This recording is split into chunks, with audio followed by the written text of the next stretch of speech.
So every year, we set goals. We set goals. We set New Year's resolutions, and they can be hard to keep sometimes because we are creatures of habit. So it's hard to just snap your fingers and things just be changed. Some people can cold turkey things, but a lot of us, we build habits over time. So with any New Year's resolution that you have set, I believe I have 6 rules that you can use and apply to your daily life in order to be successful in manifesting your goals. So here's the list: is how to keep New Year's goals for 2025. And we're gonna start with the first one on the list, which is consistency over motivation. Consistency over motivation. I say consistency over motivation because motivation is more of a feeling, it's more of an emotion. So with emotions, they change, they fluctuate. You hear one minute and it's gone the next. So, you can be happy and euphoric, and the next moment you may be down and depressed. So, if we just rely on, using motivation as a key to strive forward in our goals, that won't last, just because motivation isn't always going to be there to push you forward. So with consistency is something that you apply no matter how you feel, because the end game, the goal, that without consistency there can be no results. So I believe consistency is something that you apply no matter how you feel. So if you plan on going to the gym, you're going to go to the gym no matter how you feel, no matter if you're tired, no matter if you're sluggish, no matter if you had a long day, no matter if you just don't feel like it. It doesn't matter, because your goal is to stay consistent and show up no matter how you feel. So when you put consistency over motivation, you will always see results.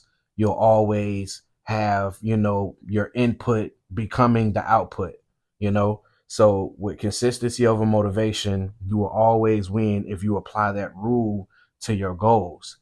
The next one would be set goals with small milestones. So you want to set goals with small milestones, because by setting goals with small milestones, it allows you to stack up a bunch of small wins in order to get to the climax of your vision.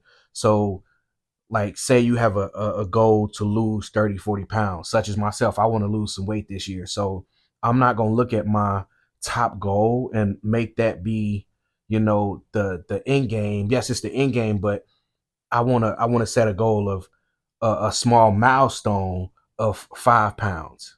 Say I want to lose 25 pounds. I'm going to set a goal for 5 pounds, and get that small win. And when I get that small win, it'll continue me in the process of progression, which is okay. I got 5. Now, if I got 5, I know I can get 10.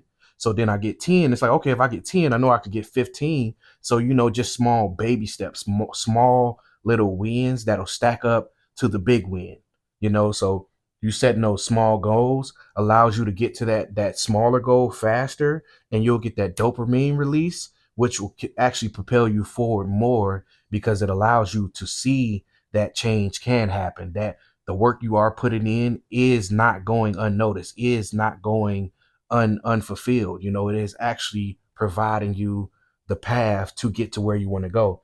So the next one would be remember your why.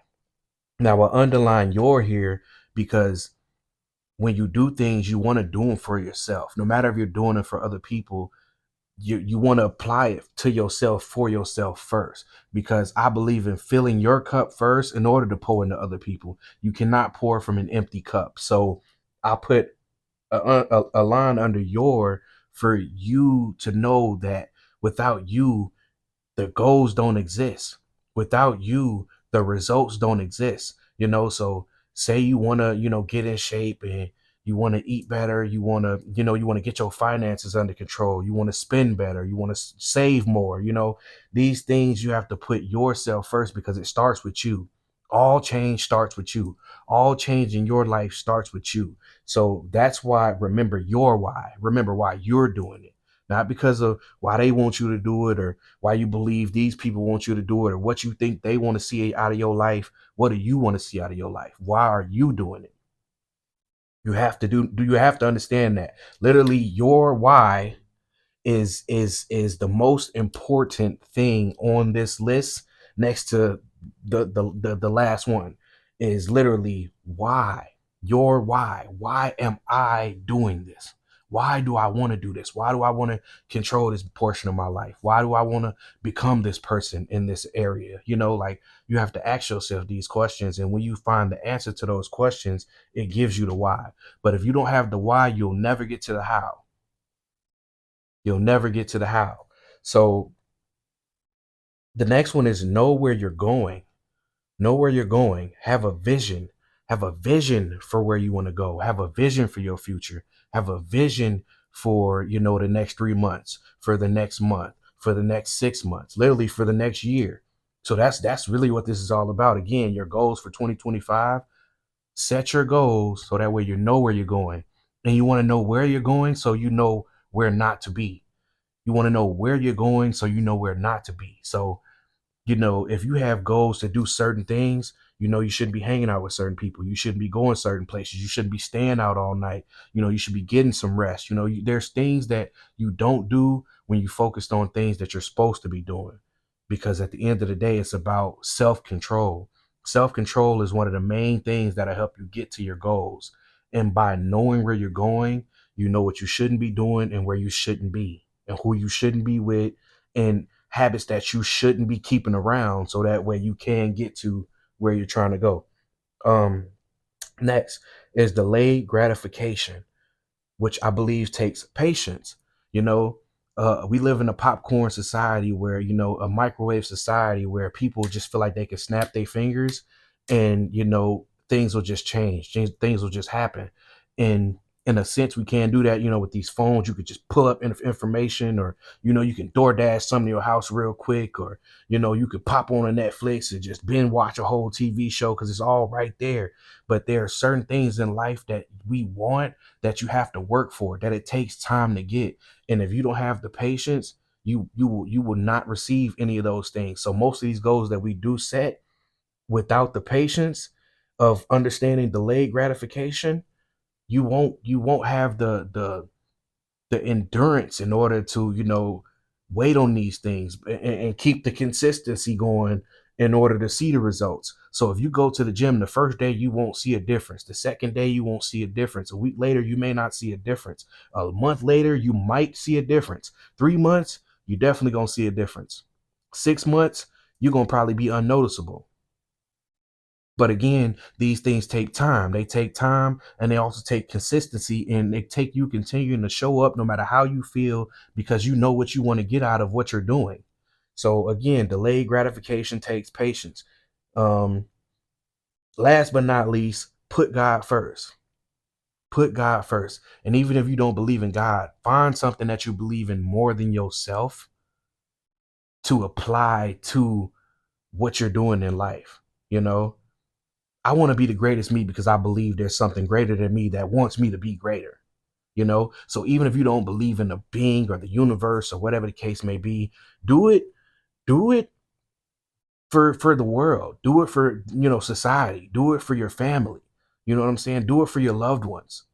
Because a lot of them believe in us and they want us to be our best version. So when they look at us, you want them to see you in your best light because they deserve that. Your loved one deserve to see you in your best form and your best self. They want you to show up as the greatest you version of you that you can be. So by putting something higher than yourself first, it allows you to stay again motivated, yes. But even without the motivation, a lot of us look at an example like this. Say you have children and you don't want to go to work, but you got to work to pay these bills to keep a roof over your children's head. So even though you don't want to do it, you still go to work. You still show up to pay these bills, you know?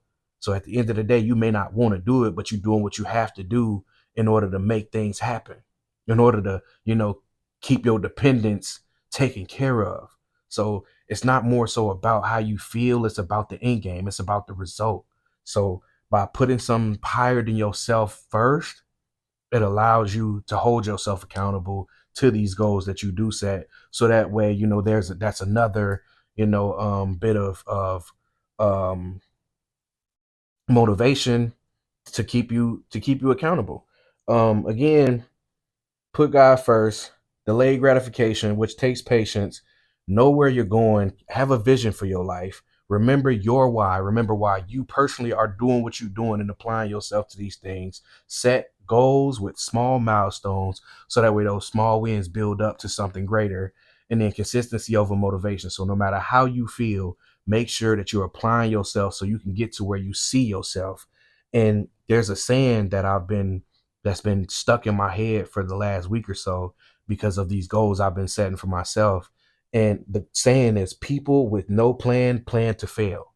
People with no plan plan to fail. So when you set plan, when you write down plans, when you make plans, it makes it easier to actually see where you're trying to get to. And it actually, you know, shows you, can start to show you a path on how to get there by checking off goals, by writing down goals, by writing down resources and, places that you can go to actually apply these things to make your life better. So even what, again, people with no plan to fail, no plan can still be a plan. No plan can still be a plan. Just because you don't plan don't mean you don't have a plan. It just means, again, you plan to fail. It means your plan is no plan. If you don't have no plan, you don't know where you're going to end up. So again, how to keep your New Year's goals, 6 rules, write them down, screenshot it, take whatever you may like from this list and apply it to your daily life. And I can guarantee you, if you do this for a good month, 3 months, 6 months, you will see a huge difference in your life of how you show up for yourself, and then also how you begin to show up for others.